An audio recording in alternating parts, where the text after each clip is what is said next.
Hello and welcome to this week's episode of I've Got a Story for You with me, Josh. And me, Luke. A podcast in which we will take you on journeys of our past and all of our past failures. How are you? I'm good, thanks, mate. How are you? I'm not too bad. Good. Busy weekend? Yeah, busy doing nothing. Children. Not children. Doing children. I have children for anyone who's listening. Oh, fuck me. Good start. Which brings us on to the topic of this week's podcast, confessions of dating. Yeah, we've got a good few stories this week. We've got no end. Like the majority of the times that we phone each other has been on the tail end of a horrific day or night out or date with anyone. I mean, where do we begin? I've got a list of potential stories here that we can go through, but I think we should start with the the feminist. Feminist. Oh my god. Yeah. So this isn't going to be a story that pushes people away from dating feminists. This is going to be a story that pushes people away from dating your co-workers. I don't think either are a good idea, but definitely the co-worker thing is like completely out the window. It only ends one way, and it's not a good way. You don't shit where you eat. That is literally the pinnacle that I have based the rest of my life on after this experience. So to get into it, the last company I worked at, this new girl started. It was a very male company, and there weren't many women there. So when you got a fresh one, it was like feeding time at the zoo. Like every single person descended. One guy got in trouble because as soon as he saw her for the first time, went dibs in front of us all. Someone reported him. But yeah, like I had no intentions of getting involved because I was like, no, don't shit where you eat. It's happened before in the past, but never to this extent. So I just kind of let everyone do their own thing. So we're on this drive and she's telling me about all the favourite music, and I'm like, oh, I'm into the same bands. And then she started talking about dating, and she was like, oh, so what's your type? And we're probably going to get into this, but I don't really have a type as such. I just like, I don't know. Every single one of my exes has been different. Yeah. But they've all been similar personality-wise. Yeah. But anyway, so I'm trying to explain that to her. And I was like, oh, what about you? What's your type? And she went, oh, I just like, beard, glasses, and a nose ring. Which, we've not done a video episode yet, but for the viewers at home, and listeners at home, I fit that description to a T. She was basically just describing me. And I was like, oh, this is a sure thing, this is. Gotta be. So she played hard to get for a little bit. I took a boulder in, which was an experience. That's when she got into like all of her past traumas, which fuck me. At that point where she starts listing past traumas, that is red light central. That fucker is lighting up like Tokyo. To be fair, I gave her the benefit of the doubt. I heard stories, and it was like a friend. You've probably been in this situation before. Yeah. As a friend of Luke's, it was a very fine line between telling him that he needs to get rid, or potentially let it, see what happens. And when it came to it, I let him see what happens. And for the past, how long were you with her? For like 6 months? No, 3. 3. Yeah, because it went in. Each month was a different phase with her. So the first month, once we first like established connection and started, like I was staying at hers quite a bit, and if I wasn't at hers, she was staying at mine. And the first month we were like rampant. The second month she started getting a bit too like, oh no, let's just be friends. Yeah. And she started a band called Moongate, right? And it was like kind of just chill shoegazy kind of music, and I was just getting into that sort of stuff at the time anyway. And she was like, oh, do you want to play some guitar in the band? I was like, yeah. And then she just wanted to keep it friends, but still wanted to stay at mine and play. And strum a G string. So the second month was very much more like her saying, this is not going to be a relationship, we're just having a bit of fun. And I was like, oh, that's fine, like I'm getting to play some music, I'm getting a bit of nunny, I'm all good. So then the third month rolled round and I got really busy with work. She didn't want to do anything, and I was like, well, I'm kind of at that point now where I want to be in a relationship. I'd been single for like 2 years at this point. Yeah. And I was like, I'm ready for that. I want to be in a relationship again. And so because we stopped staying at each other's houses and everything, and then she went absolutely mental at me one day over something, and I can't remember what it was. So I was just like, you know what? We work together. This is getting messy. Let's just not carry it on anymore. And she was like, oh my God, I can't believe you used me. And I was like, I'm sorry. She was like, you just wanted to be with me so you could get in the band. And I was like, all right, for starters, your band's wank. Secondly, like, if this was a friends with benefits situation, and at the minute, I've neither got a friend or a benefit. So I think we just call it quits from now on. Yeah. And that was it. And then like 2 weeks later, she messaged me. She was like, oh, we've got a band rehearsal on Wednesday. Do you want to come? And I was like, do a fuck? No, I don't want anything to do with you. You mental. She loved her music, to be fair. I mean, I remember when I came round to yours and I met her for the first time, and I brought round a girl that I was seeing at the time as well. It was just me and her, and then obviously you two were sat on the sofa, and I walked in and you were watching some kind of like band on TV. You turned around to me and said, oh yeah, this is what are we calling her? Let's call her Katie. Katie, this is Katie's favourite band. And I was like, oh, right. And he just kept looking over at me, saying, don't say anything, because he knows for a fact that I'm going to say something. And then the girl that I brought round, she was looking at me like, what the fuck you laughing at? And I just thought to myself, I'm just going to say something. And the first thing that came to my mind was the people that were in the band looked very much like a musical duo of Brian May from Queen and Lily Allen. And so I was like, oh, I like Queen and Lily Allen.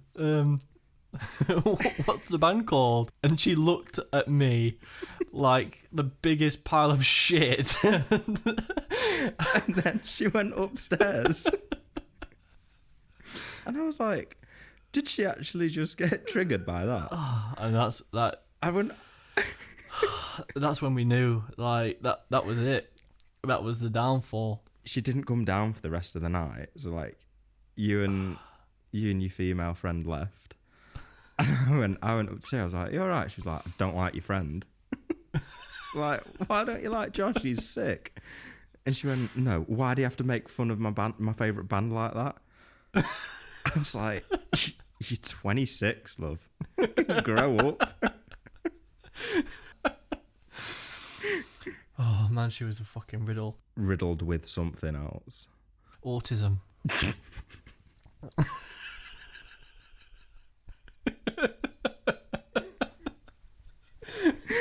Right.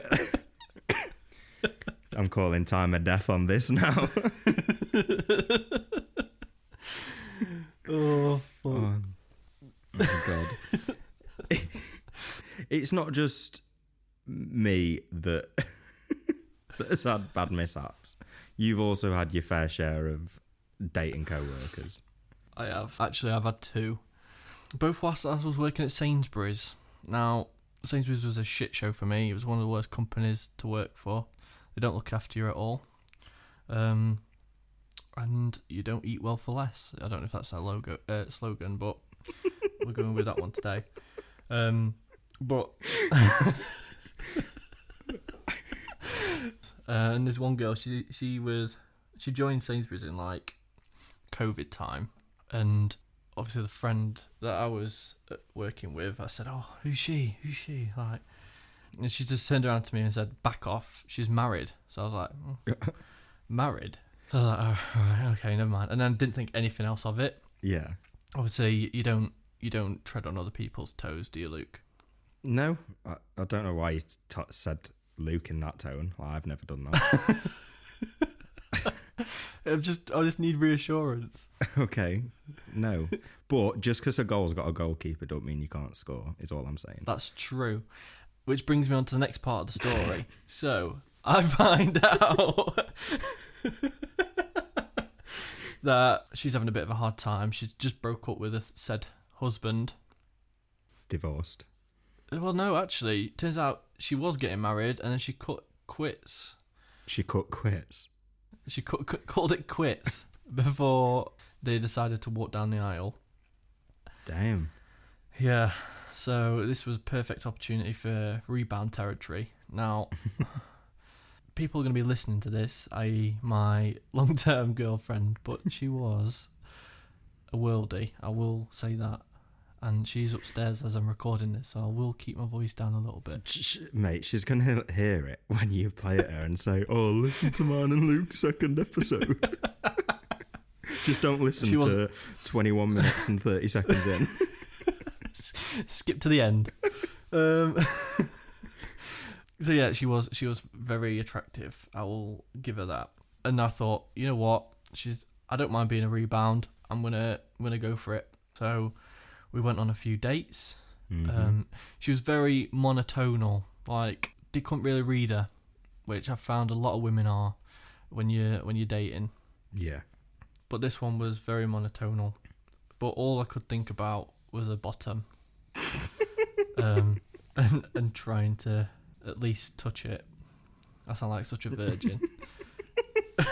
Can I touch it? Can I touch your bottom, please? We started seeing each other for about a couple of months, and the gist of the story is there was only one time that we went to the Batty Town, and that was in her Range Rover Evoque. Oh, she's a classy broad. She was, but it was a 2012 Range Rover Evoque, so not too classy. She had a budget.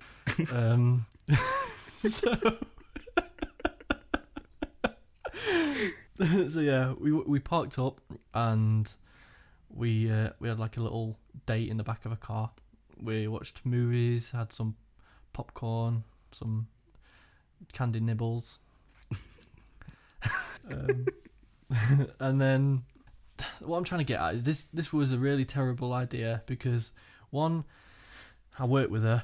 Yeah. And then two, the whole experience of the one time I actually wanted to like bed someone as much as I did that was actually in my reach, the whole time I was on top, so she was very much a pillar princess, and the fact I kept bashing my head on the pan roof.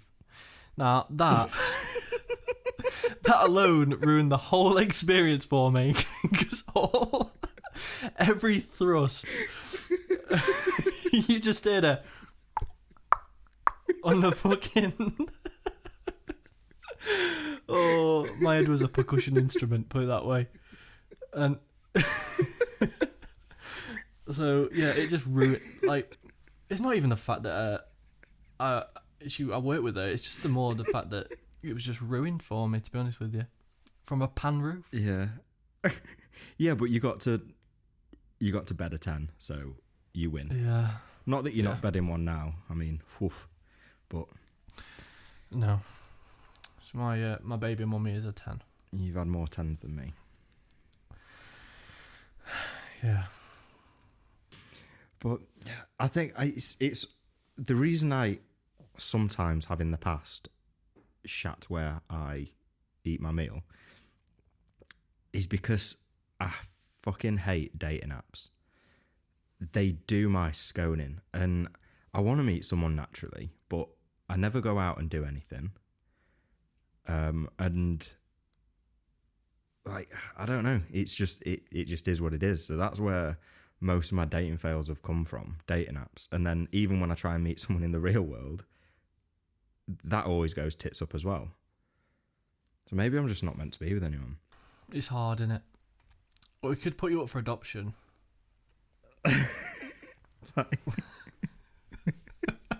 Like your Tinder bio. Oh, yeah. I think what it said was something like single, sad, neglected, adopt a Josh for Christmas, or text save Josh to 70020 to give £3. Did anyone send £3? I don't know. It probably went to children in need. What number? Oh, is that you don't know that number? I don't know. No, I think I made it up, but I hope it was children in need. No. See, any chat up lines that I try and use on Tinder, I don't know what it is. Some people like it, some people hate it. But until you send that first message, you don't know what type of response, like what type of first message they want.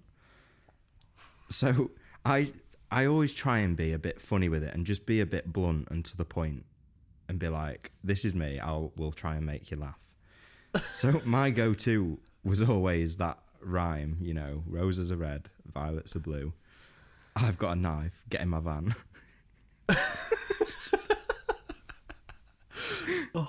And no one ever responded to it, so I was like, oh, you know what? Okay, fair enough. I'll try something else. So then I tried just like a generic, like, oh, are they ladders in your tights, or is that the stairway to heaven? Wait. That never worked. Then I tried a cheesy dad joke. That fell flat on its face. Nothing I tried. I think the from what I remember, the aim of a chat up line is to confuse the fuck out of them. Yeah. I remember one girl, and I remember our local co-op got drove into and rammed, and as my first chat up line, I just said, "Are you my local co-op?"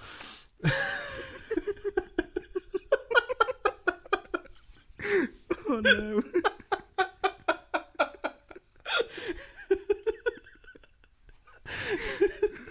Yeah, and then I finished it off with, obviously, because I'm going to ram raid you. And you know what? I actually went on a couple of dates with her. It's the element of surprise that gets you to the next stage. Oh, yeah, to be fair though, I remember us being on, it was the first holiday we'd been away together, and we're in the airport on the way back, and you just looked at me in the airport and you were like, well, I've been banned from Tinder. So I was like, why? I was like, why? What did you do? And you were just taking you was like, oh, I'm only having a bit of light-hearted fun. And you showed me the message. You were just taking the piss out of this girl for being ginger. Some girls like to be bullied. Women don't like normal, mundane chit chat. They want to be either bullied or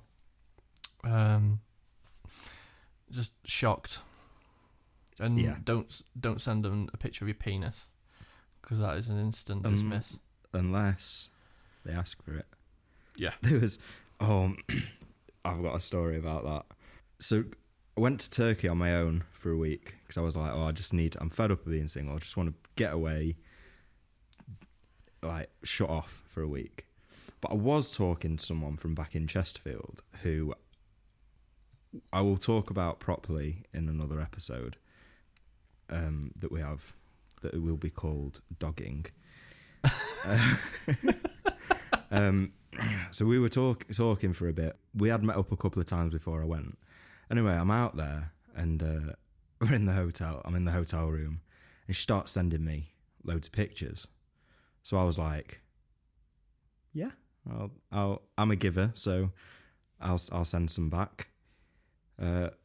Just taking them on my phone, so they were saved into my camera roll like a pleb, and didn't think anything of it. Next day, I went jet skiing. So I go jet skiing, have a sick time. This guy's on another jet ski taking photos of me, and I get back to shore, and he says, "Oh, do you want to have a look at all the photos that we took? And if you want them, you can buy them." So I was like, "Oh yeah." So I had a look. They all looked sick, and I was like, "Yeah, I'll get them." So he was like, "All right, just he had this big TV in like the hut, and he was like, "Just plug your phone into here, and we'll drag the files onto your phone." So I was like, "Yeah, all right then." So he plugged my phone in, and then it basically used my phone as like a hard drive. So he clicked into my camera roll, and my entire fucking library get lit up on the screen on the beach. And there was 4 photos on the bottom of just me with my wang out. And he just looked at me for like 2 seconds, didn't say a word, clicked, dragged the files on, and then unplugged my phone. No charge. I fucking wish. They weren't that good. And I took my phone, I said thank you very much, and just walked off as fast as I could. And that was how you asserted dominance.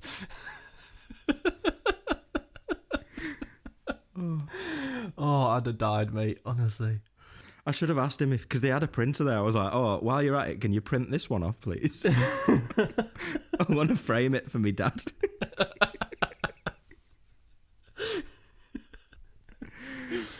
But anyway, I think it's a good time to move over to some rapid fire questions. Right, so for this week's questions, do you want to start off again like last week, or do you want me to start off this time? Yeah, I'll kick it all off. So, question for you, Luke, seeing as you're single at the minute, if your dating life was a reality show, what would it be called? You know what, I saw you write this question down, and I've actually thought a lot about this. It would be called The Catch of the Day. Because, is it going to be a catfish? Is it going to be a worldie? Is it going to be a whale? What's it going to be? Could be anything. There's a bit of mystery there. And not only that, they all last a day. So they're longer if you refrigerate them properly. Yeah, fucking hell. Oh, right. What's one thing you've done on a date that you've never told anyone about? I feel like I've told you absolutely everything. Oh, I haven't told you. You know what? I'm having second thoughts about this podcast because every story I seem to say is just a reason for me to look like a prick. So, whilst I was out on a date, I went to the toilet and I asked for another girl's number who was in the pub.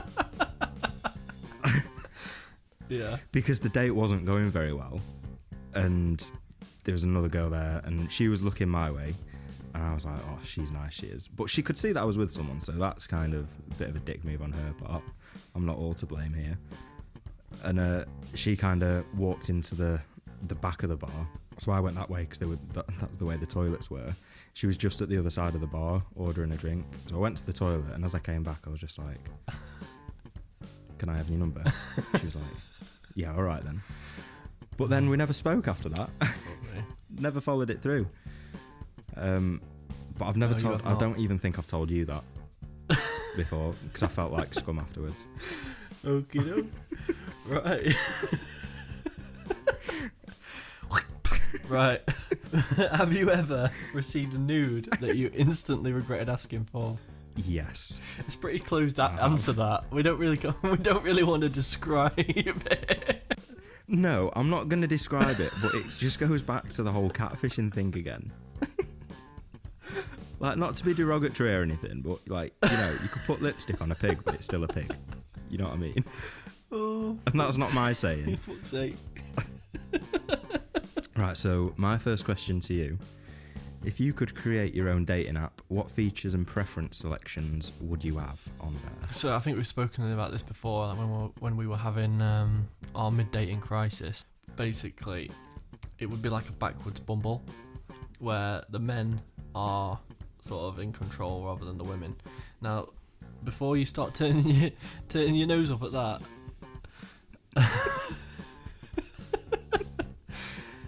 there's too much. I think there's been a shift in society, and it's not fair, and it needs to be equal. You think the women have had their fill now? Like, simmer back down? Right, you can't say that. No, being realistic. Obviously, women are in charge now, but there needs to be a.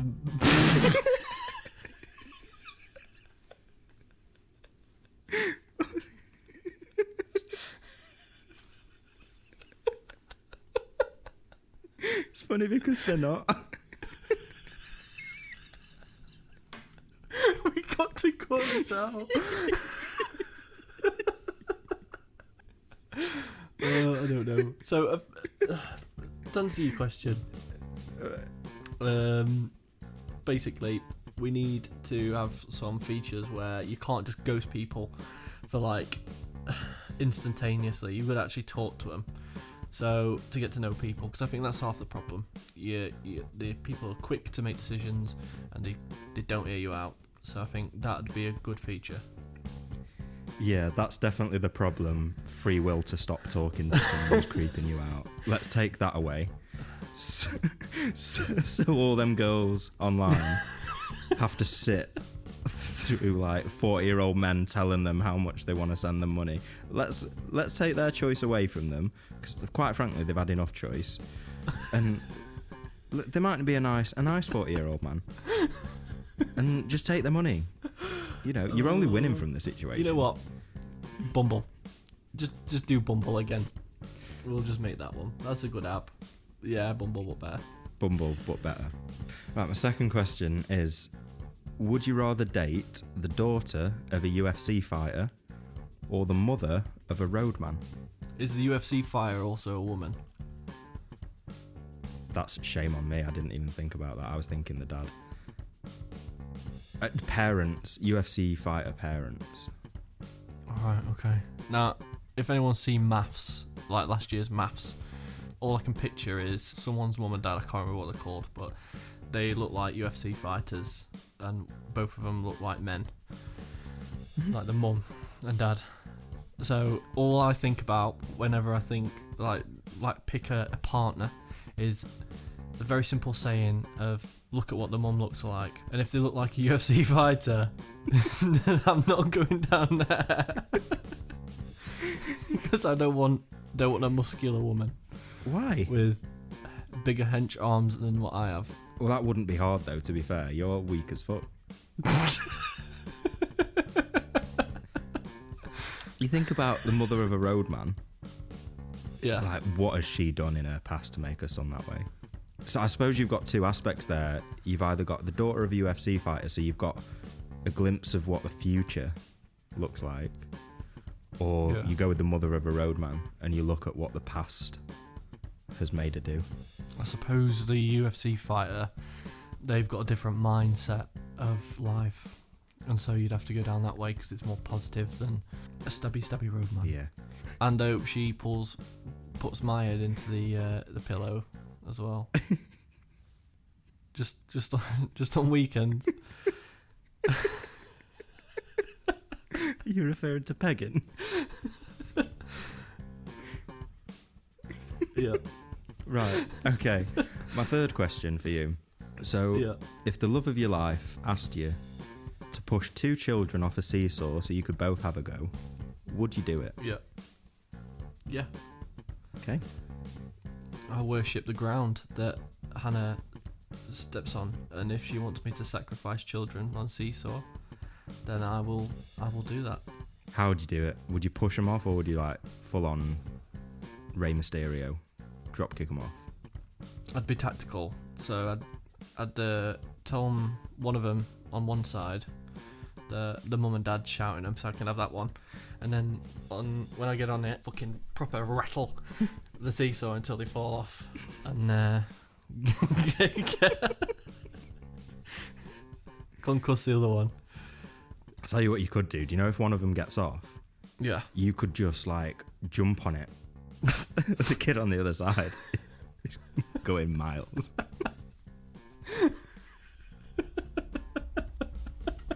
Bye. Oh my god. Fuck me. Well, that's all the quick fire questions. So I think we should just call them questions in future, because there's nothing quick fire about them. No, they all have to be in-depthly answered. Yeah. And cut the hell out of when we edit this thing. Oh, well, that was an experience. We actually have, in the second episode, a story from one of our listeners. Ooh. I know. This is someone I know, someone from work. He didn't tell me the story. He was like, oh, no, don't read it. I want you to read it on the podcast. So I read it. And it's... well, I'll let you be the judge. I was going to keep his identity hidden, but his name is Tom Allen.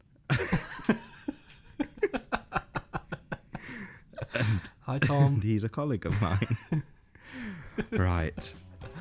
Hi, lads. Back when I was 19, I was swiping through the god-awful dating site known as Tinder. Now, I'm currently 27, so back then, you got unlimited swipes for free. I remember that. That was a good time. Yeah, it was. No, it's like £40 a month for the premium or whatever. I'm not paying that. Yeah. Like, it's after 3 months. Save your money for 3 months and go to Viva Street.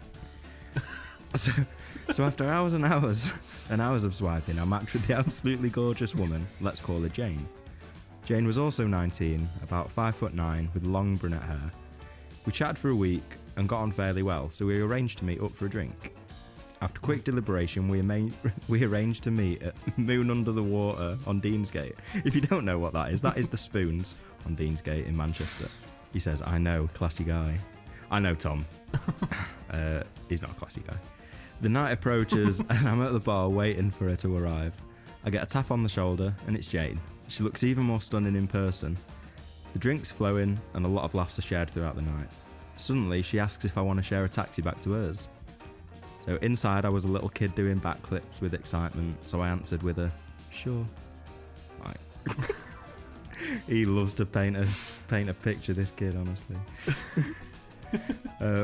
We got in the taxi and started to make out. It got fairly steamy when all of a sudden she stops me. She started to talk and then dropped the biggest bombshell of all time. She goes, Tom, I should tell you, I'm a guy. Fuck off. Oh, says, what did he do? He says, I reply with, sorry. She proceeds to tell me she had surgery on the top half of her body, but not the bottom half. The next thing you know, I dived out of a taxi doing 30 miles an hour, and in doing so, broke a rib and dislocated my shoulder. So in summary, don't forget to ask your internet date if they were born a male or female. It's more important than ever. He's got a point. We got onto that last week. Fuck. Oh my god. This is why I think cock or balls should be like a first date game. Yeah. Just puts it all out on the table. Yeah. Literally. Oh my god. Oh, so yeah, that's the listener story of this week. We want more, so if you've got any stories that you'd like to share in, please send them to shameandshenanigans@gmail.com. You can also DM us on Instagram at ShameAndShenanigans. That's shame_and_shenanigans. Just thought I'd get that in there before everyone's like, I can't find it. So I think, unless you've got anything to add about the dating life of Luke and Josh. No, it's just been, yours is ongoing. I'm pretty much married now. Yeah, you're doing well. You've bagged yourself a good one there. Yeah, thank you. And she is in charge. She is in charge. I'm going to be so in trouble when this airs. Yeah, it's a rocky roller coaster for Luke, and this is what's going to give us the material to carry this podcast on. Yeah, boy. All my misfortunes. I'm going to reap the rewards someday. So I think that's all for this week. Thank you so much for listening. You'll catch us next week. We've got some really exciting guests coming up. So until then, I've been Luke. I've been Josh. And you've been listening to I've Got a Story for You. Bye-bye. Bye-bye.